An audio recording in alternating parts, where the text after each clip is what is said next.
Salut!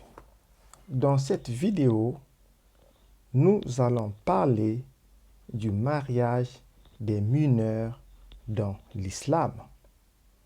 Je vais vous démontrer que dans l'islam, il est autorisé à un homme de se marier avec une jeune fille qui n'a pas encore vu ses règles. Elle est encore immature. Elle n'a pas encore atteint l'âge de la puberté. C'est ce que je vais démontrer dans cette vidéo. Dans la première partie de la vidéo, je vais vous démontrer qu'il est autorisé aux hommes musulmans âgés de se marier avec de jeunes filles qui n'ont même pas encore vu leur menstru.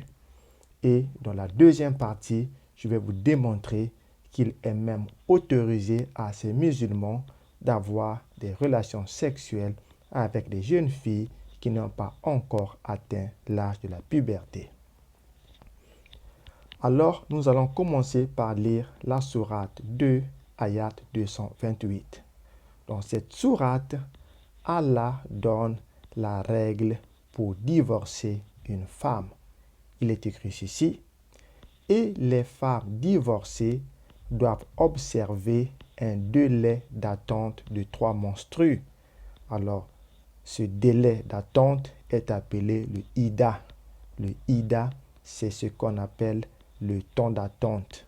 Donc, avant de divorcer une femme, il faut attendre 3 menstrues, 3 périodes, afin de s'assurer que la femme n'est pas enceinte. Je continue la lecture. Et il ne leur est pas permis de taire ce que Dieu a créé dans leur ventre, si elles croient en Dieu et au jour dernier. Et leurs époux seront plus en droit de les reprendre pendant cette période, s'ils veulent la réconciliation. Quant à elles, elles ont des droits équivalents à leurs obligations, conformément à la bienséance. Mais les hommes ont cependant une prédominance sur elles, et Dieu est puissant et sage. Donc, encore une fois, ce passage du Coran révèle la règle pour divorcer une femme. Si tu veux divorcer une femme en tant que musulman, tu dois attendre un délai de 3 menstrues. Il faut que cette femme voie ses règles pendant 3 fois et après cela, tu peux la divorcer. Cette période d'attente est appelée le Ida. Alors, plus tard, la question va surgir. Qu'est-ce qu'il faut faire? Quel est le délai d'attente pour des femmes qui ne voient plus leurs règles, qui ne voient plus leurs menstrues? Alors, c'est en ce moment que Allah va révéler donc la sourate 65, ayat 4. Donc, cette sourate 65, ayat 4, donne la règle pour divorcer les femmes qui ne voient plus leurs menstrues. Nous allons lire le passage. Si vous avez des doutes à propos de la période d'attente de vos femmes qui n'espèrent plus avoir des règles, leur délai est de 3 mois. De même pour celles qui n'ont pas encore des règles. Et quant à celles qui sont enceintes, leur période d'attente se terminera à leur accouchement. Quiconque craint Dieu, cependant, il lui facilite les choses. Donc, dans cette sourate 65, ayat 4, il y a 3 catégories de femmes. Je vais donc vous les montrer. La première catégorie, c'est celles qui n'espèrent plus avoir des règles, c'est-à-dire qu'elles ont atteint la ménopause. La deuxième catégorie, c'est celles qui n'ont pas encore des règles, qu'elles n'ont pas encore atteint la puberté, elles sont encore immatures.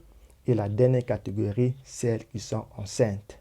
Donc ce passage montre bien qu'un musulman peut marier une fille qui n'a pas encore vu ses règles, puisque la sourate 65, ayat 4, donne la règle pour divorcer 3 catégories de femmes: les ménopausées, celles qui sont enceintes et celles qui n'ont pas encore vu leurs règles. Donc, tu ne peux pas divorcer une femme si tu ne l'as pas mariée au préalable. Donc, je viens de montrer que dans l'islam, il est autorisé à un homme d'épouser une jeune fille qui n'a pas encore vu ses règles, qui n'a pas encore atteint la puberté, qui est encore immature. Voilà pourquoi lui-même, le prophète de l'islam, avait marié Aïcha lorsque Aïcha avait 6 ans et il avait des relations sexuelles avec elle lorsque celle-ci n'avait que 9 ans. Donc, voici pourquoi nous voyons dans beaucoup de pays islamiques des vieilles personnes, des personnes âgées se marier avec des jeunes filles qui n'ont pas encore atteint l'âge de la puberté.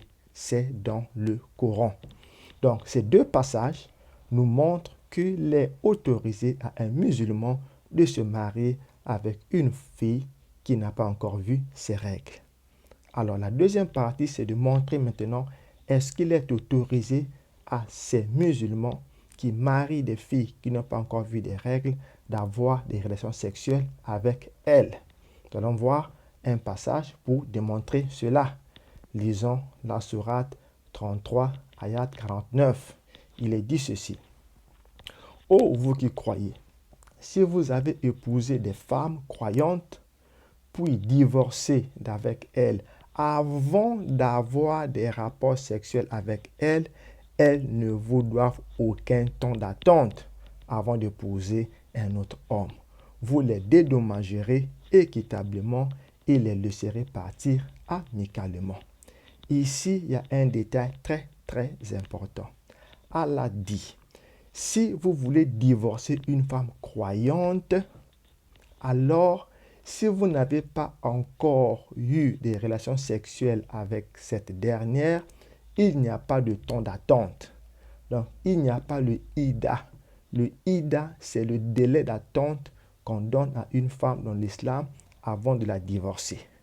Mais si tu n'as jamais eu de relations sexuelles avec cette femme, tu n'as pas besoin de lui donner un temps d'attente. Tu n'as pas besoin de lui donner le ida. Or, comme nous l'avons vu, je vais retourner un peu, dans la sourate 65, ayat 4, il y a un temps d'attente pour les femmes qui n'ont pas encore vu leurs règles. Ça veut dire quoi?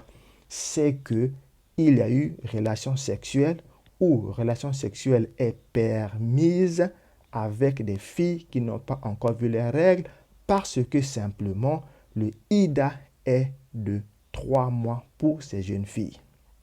Voici, bien aimés, je viens de vous démontrer dans cette vidéo 2 choses importantes qui se passent dans l'islam. La première chose, si vous combinez la sourate 2, ayat 228, où nous voyons le temps d'attente qui est de 3 mois en général pour les femmes, mais pour les femmes qui sont enceintes, pour celles qui sont ménopausées et pour celles qui n'ont pas encore vu les règles, il y a aussi un délai d'attente.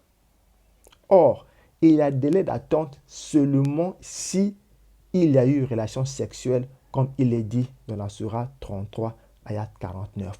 Or, il y a un délai d'attente pour les filles qui n'ont pas encore vu leurs règles, selon la sourate 65, ayat 4. Donc, les musulmans peuvent marier, les musulmans peuvent divorcer, peuvent avoir des relations sexuelles avec des jeunes filles qui n'ont pas encore vu leur menstru. Voici la conclusion.